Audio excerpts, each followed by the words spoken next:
Joy here, of course, with my wonderful friend Tracy. Tracy. Hi guys. And for all of our blind viewers, we have our guide dogs sitting here on the couch. Even though we know we're not supposed to do that. But we wanted you guys to be able to see our puppies. So Tracy has a beautiful black lab. She's really petite. And you want to say her name? Chiffon. Her name is Chiffon. Isn't that so pretty? And of course, y'all know my Antonia. She's a beautiful yellow lab, and they're so cute. They're laying here, and their heads are. And I think Antonia's wagging her tail. Antonia, are you happy? Oh yeah. She's like, I'm on the couch. This is awesome. They don't get to get on the couch, you know. So unless we invite them. Yep. But they're just laying here with us. But I wanted you guys to meet Tracy. Tracy and I have known each other for almost, has it been 4 years? 4 years, yeah. 4 years. Tracy is the 4 years last month, April 5th. Oh my gosh, that's so true. Yeah. Tracy is the second blind mom friend I've ever known. Yeah. I ever met.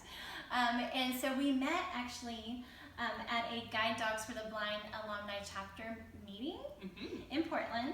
It was the very first one they've ever had. Yeah. And so I had a friend in my neighborhood. We lived in Portland, on the other side of Portland, and I had a friend who was blind, and she was a blind mom, and I was really excited to meet Rhonda.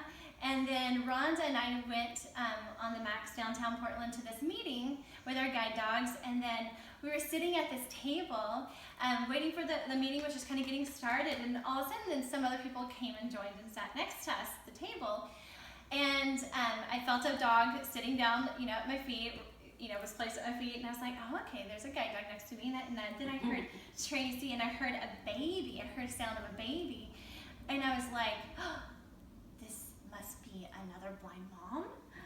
She has a baby? And I'm like, this is so exciting. I've been praying for God to send me blind mom friends because I had known no other blind moms that knew what I was going through.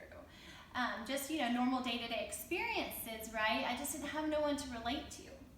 And then I introduced myself to Tracy, and we started talking, and Tracy was sharing with me that she has how many kids? 4 kids. Can you believe that? I have 4 kids. And we just hit it off that night. Yep, that was my youngest, and you said, remember, can I hold your baby? And I was like, yes. He was 4 months old, and now he's 4 years old. I know. So crazy. We just spent the day together yesterday. Yeah. At your house, and then now she's at my house here today, hanging out. But that was just so amazing, and ever since that day, Tracy and I have been developing this lovely, beautiful relationship, and we have shared so many wonderful moments together, and hard times and fun times. oh my gosh, when we get on the phone and together, we just laugh so much. And there's been a lot, we've gone through, Tracy has gone through so many eye surgeries over the past 4 years. How many since I've known you? Oh, geez, I don't know. A lot. Do you want to tell everyone what, your vision is, or? Sure. Yeah. So I have congenital glaucoma, and I had my first surgery at 6 weeks old when my parents discovered the light bothered my eyes. And then, because glaucoma, if you don't already know, is a lack of ability to remove the fluid from the back of your eyes, so it damages your optic nerves. So I have never been able to see out of my left eye at all, and out of my right eye, I used to be about probably 22 to 2600 visual acuity, and then over the years I went from low vision to no vision, and now I just have light perception, and on a good day I can see colors. So if I already have touched something and then I know that there's a table, if I see a dark shadow, I just know that's the table. So that's sort of how I navigate my world. Yeah. But it was so cool to meet Joy because right away, the friends actually remember we went out to dinner with my new best friends, Joy and Rhonda. That night. Yeah, that night. After the meeting, we just had to talk more, and then we exchanged phone numbers and everything. And when we left that night, my husband and I headed home with Desmond. I think we had Alina was there too with us. Yeah. So our daughter was with us, and my eye hurt. The next day I woke up and it looked like a soccer ball had hit me in the face. And then remember, I had eye surgery right away. So right away in our friendship, Joy was able to help me through some really hard times because I began this terrible journey that I was on of chronic, uncontrollable pain through different surgeries and different things. And then I had to get on this terrible roller coaster ride of medication, narcotics medication. And unless that's actually happened to you, it's really hard to understand that, you know, you're hurting, but you don't want to take these drugs because you're a mom, you have these babies depending on you, and you want to be fully present. And when you can't be because you're on this, you know, you take those narcotics, you want to take a nap because it makes you tired, right? And so you battle with, should I take this one or don't take this much, and it's really hard, and it's hard not only on your mind, it's hard on your spirit.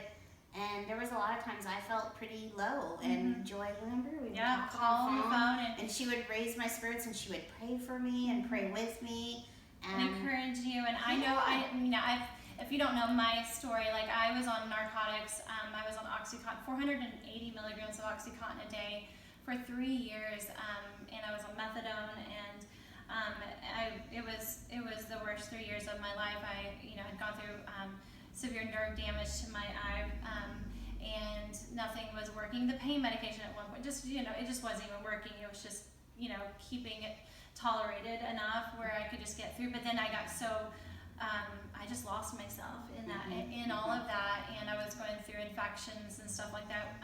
It was just the worst time of my life. So I knew where Tracy, I knew what she was experiencing, and then how your family needs you, and you can't be there for them, and you're trying to balance the pain with, the relief from medication, and then trying to be mom. And so we've shed a lot of tears. And it was helpful for me to know that I can help. Help Tracy, help someone else that, was literally experiencing what I was experiencing, I had gone through. And we never publicly talked about this, right? No. Oh, actually, this is the first time we've actually shared this is like a private thing we're sharing with you guys right now. Yeah. It's super private, because it's hard. When you're out there in the community and you're trying to be bubbly and upbeat, you just really can't tell everybody. And we are very bubbly and upbeat people. Yeah, we are. We could be bordering on annoying. But, I think one of the things that was really, it was just really hard for Tracy too, during the time, is she had a corneal transplant. And at this time when I had just met her, she had just had the surgery. And I remember the story you told me about seeing your baby for the first time. You want to share that? Yeah, I remember that.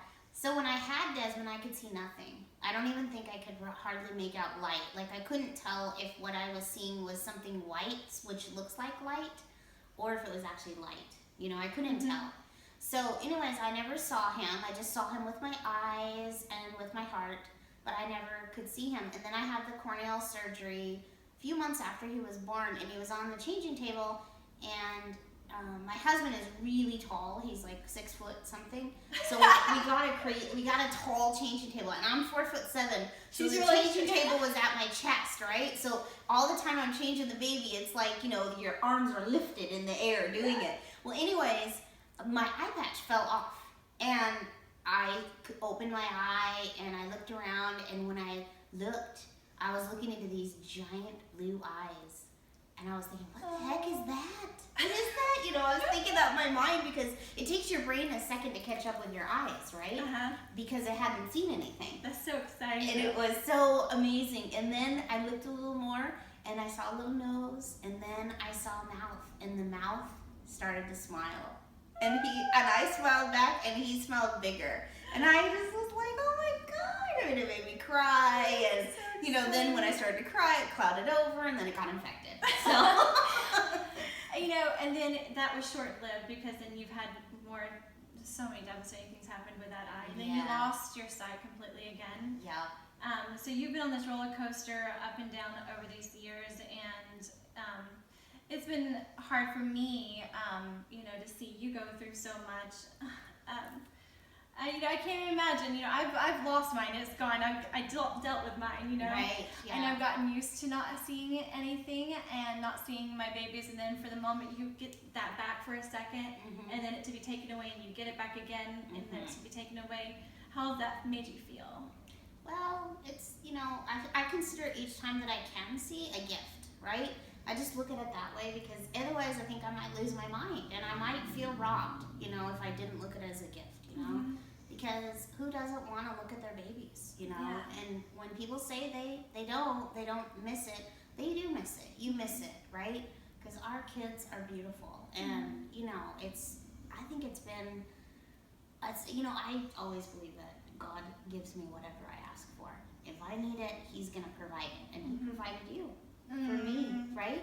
And you for me too. I know, right? It's so awesome. And and yesterday actually Tracy and I had the wonderful privilege of doing an interview with our local KGW Channel 8 News for a Mother's Day program that's going to be aired next week. And we were asked the question about how we see our children, and it's not the way that you would think, right? How you see your children, and are you able to still see your children? And we both said yes. We are, and we see them differently. We love. How do we see our children, Tracy? Yeah, we feel. We do. We feel our kids from head to toe, and we shared yesterday how it's just amazing that when one sense is taken away, your others kick in. Take over. Yep. And it's not true that blind people, and for all of Joy's blind viewers, it's not true that blind people have superhuman powers and we all of a sudden have bionic ears. That's just not true. No. It's just that we rely on those senses a little more than everybody else does. And we're receiving input strictly from our fingertips and our ears, so we're just relying on other sensory input. So we can see our kids through those things. And our brains can really, since we've seen some in our life, our brains remember how to map out the things that we're touching and feeling. So like I remember my babies when they were little, the last time I've seen my children, and it wasn't even clear because I've never seen ever in my right eye ever. My left eye, I've only been able to see shapes and colors and movements and within a couple of feet. So like the big E on an eye chart, and that was corrected with a contact lens, and then I lost all that 9 years ago. But so my girls were 5 and 2 the last time I saw them. So in my mind, that's what She's on snoring. Oh, she's so snoring. Sorry, You're I'm so sorry. relaxed. Yeah. So when I touch and feel my kids, over these years, not seeing them, when I touch them, I just remember those little baby faces, and I've seen them change and grow, and I still I'm able to just see them in my mind, and I see them, I feel more beautifully though now. They're so relaxed here. I see them so much more beautifully, and we were just telling them yesterday in our interview, like, yeah, our kids are so used to us like touching and feeling them, and they don't even think anything of it. They'll be talking, and we'll be like, let me see, feeling their face, their smiles, and we can hear all of that too. Yeah. And the other thing that we were able to share, I think that the reporter really liked, is that the beautiful thing about being a blind parent is that you know your kids from the inside out. Yeah. And when life gets crazy and busy and your kids start to grow and kind of pull away, we know our kids, I think, in a more deeper level, because that's the way we connect, right? We don't look physically at them. Right. We hear their sighs, we hear their smiles, we hear the silence, we hear these things that we can sense. I just feel, I don't know, do you feel like you're more in tune to what your children, like, I don't know, just who they are? Do you feel like you... Yeah, well, I think that, that's what I was kind of talking about yesterday, was that we get to see a sense of who our kids are going to be because sort of that altruistic behavior has already come from home, right? Like the ability to care about another person and make sure that they're getting what they need. So when our kids are like, oh my gosh, let me tell you what that looks like, that's more than, maybe a relationship between a sighted child and a sighted parent. There's not that, let me do something for you. I'm going to take time out of my busy day and do something for you. And so we get to walk away at the end of the day and think our kids are going to be these amazing people. And they're just going to enrich everyone's lives that they meet because they're so willing to go above and beyond just to make our lives big, better. You know what I mean? Our children see our challenges and our struggles, and I've heard some people say, well, oh, that's just putting so much a burden on your children, the things that they might have, the responsibilities that they have as children with a blind parent, things that they might do for us. I mean, we do so much on our own. Right. And we do so much for them. And we do I think so in much for general, them. parents do a lot for their kids, right? We're no different. I think that mindset of saying that's too much responsibility for your kids, I disagree. And we don't actually ask our kids to do anything that isn't going to generally benefit them. So it's not like that, like if you're a sighted person out there and you're wondering, do our kids feel overburdened? I don't think that that's possible. Right. What we're talking about right now is just watching our kids do something, and they don't have to, right? No.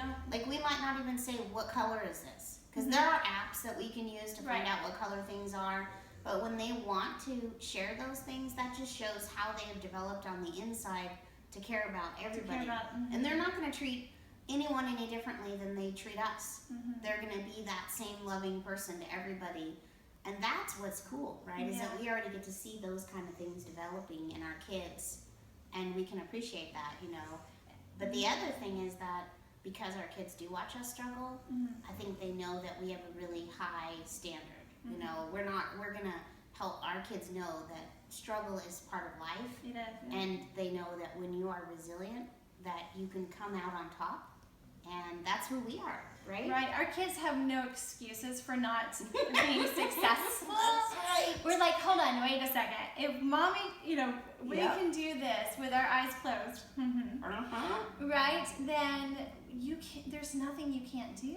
Yeah. Your challenges. I mean, I know my girls have juvenile arthritis, and those are challenges, which actually has been interesting. Like with me having my struggles, it has definitely helped my girls with their challenges to see, okay, mommy's done this, mommy's gone through this, I can do this too. But I do, and I think that it also our challenges has helped our kids to understand others. That in school, other challenges that other kids and individuals face. How about you? Do you see your kids helping others? Do you? For sure. I think that that's one of the most beautiful things, that here you come out of this household where, maybe you do get that opportunity to practice being thoughtful and helping to someone else just to make their life a little better every day. And then you take that outside and you're the first guy to open the door for someone else. And you're the first person to say, ma'am, can I get that for you? Exactly. That's amazing.